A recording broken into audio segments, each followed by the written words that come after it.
Welcome back to Norm's Backyard Greenhouse on a shoestring budget. Today we're going to be doing some transplanting of some tomatoes. I had some earlier episodes of putting up the greenhouse and some other things that go along with the greenhouse, and such as planting seed and what. So now a lot of my stuff has come up, as you can see in here. I have a lot of transplanting I've already done with tomatoes, and I have some zinnia flowers that I've done. I've also got some cantaloupe in the corner. So I have about 3 different kinds of tomatoes, and I have squash family. I have several different kinds of squashes, and I have trays with seeds coming up.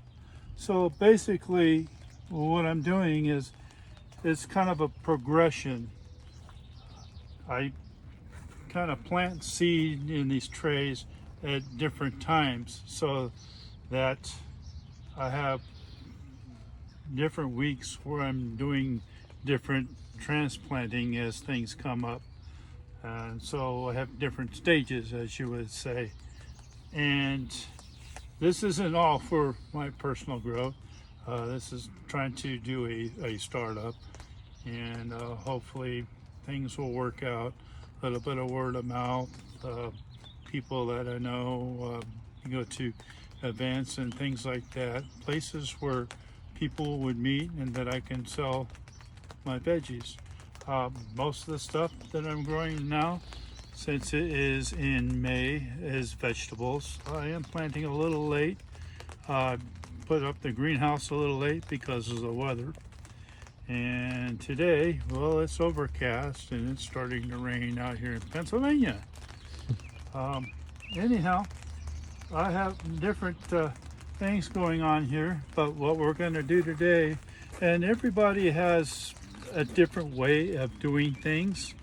Of transplanting, I understand, but fairly in general, a day like today, being cloudy and cool, is always a good day to transplant. You don't want to come into the greenhouse and it's 85 degrees in a sunny hot day, and you want to transplant in the middle of the day. If you're transplanting your plants into bigger pots from trays, they're going to go in some kind of shock. And that goes with everything.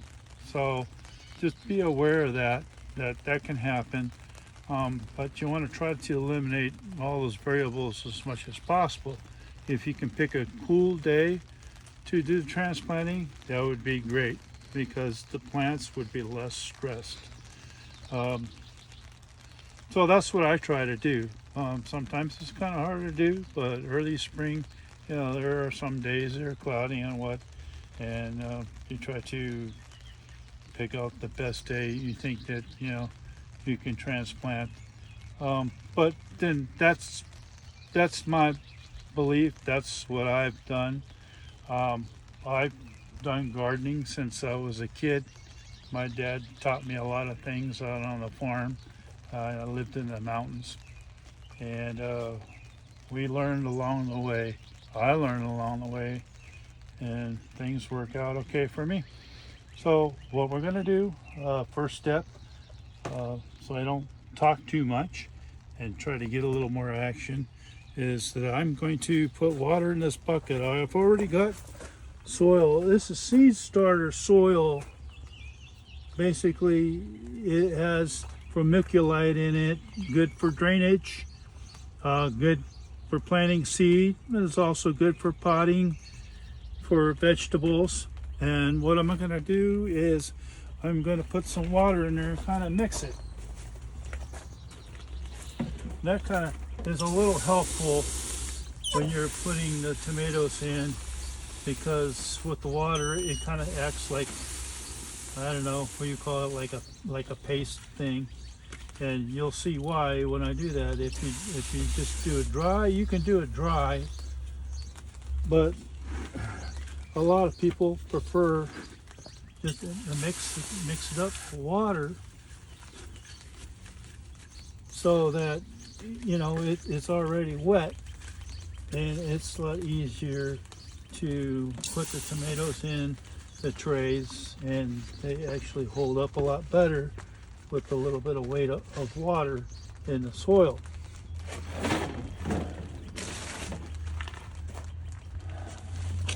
And this is the result.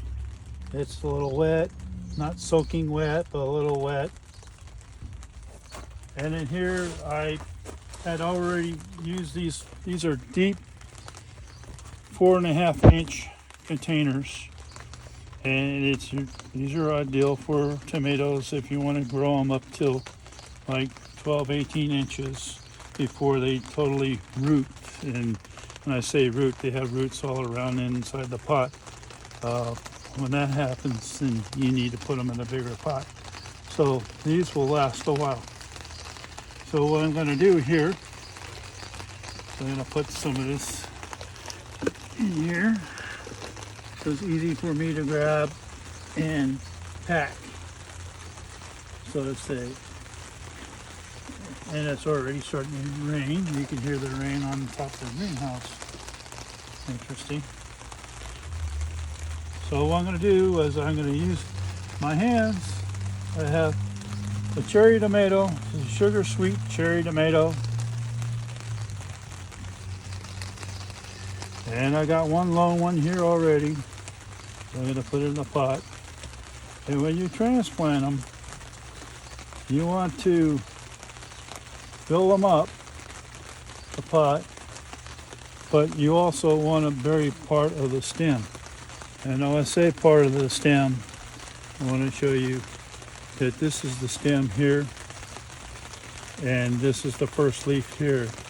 And when you bury them, you want to bury them a little bit more up the stem. And the reason being is that they'll root better, they'll grow better. And everybody will tell you that any time that you transplant a tomato plant, you add just a little bit more soil or dirt around the plant, kind of like burying it halfway. And because the soil is wet, I'm able to tuck it in a little bit, just like that. I'll go reach in here and use my fingers and dig out another one. And this one, as you can see, all the roots already on that one alone. And that comes, so I put it in there in a pot. I got a little wet in a pot as well. So I'll hold up my fingers and basically just kind of fill in around the tomato plant. Sometimes it don't hurt if you got 2 tomato plants. But in this case, I do want to separate the tomato plant. Now I'm in business. Now I'm going to go ahead and fill it in. And again, the soil's wet, so you can kind of pack it in a little bit. Basically right up to the first baby leaves, the first seed leaves, they come out. Same thing here, the second one.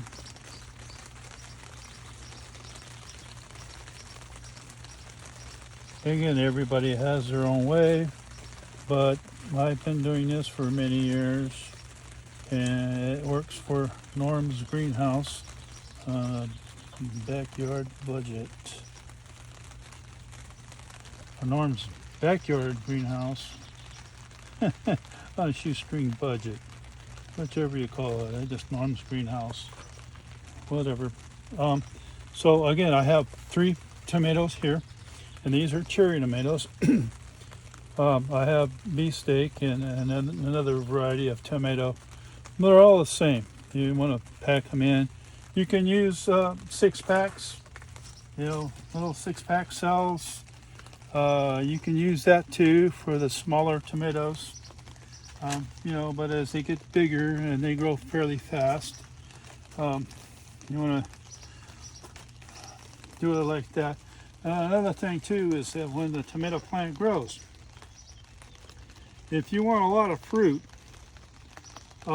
there's certain fertilizers that you use. You'll have to read fertilizer labels.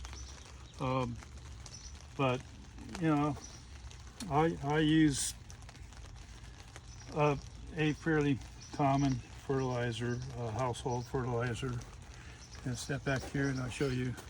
I use a Miracle Grow. Miracle Grow here. And it comes in the bag in a scoop. And you put some of this in the water, which I'll do over here. I've got a little spray can here, a little cheapy. Again, being that I'm on a backyard budget, I bought this for $7 in a store, fairly cheap. There's other ones that you can buy at hardware stores and what have you. And I put like a half of one of these in this container. Again, read the label and follow your directions as to the amount. I already have a preset amount for this quart of water. And this is kind of a light fertilizer in a way. But anytime that you want to transplant plants a little bit bigger than a seedling, and again it's a pump. So then I just go in here and wet it down. It's got fertilizer in there. So it's a happy plant, you know. I mean, you're watering it down, the soil's already wet. Well, you're doing it more, you're watering the whole plant, and so it doesn't go in a shock. Again, on this one here, we add a little bit more soil on this one here.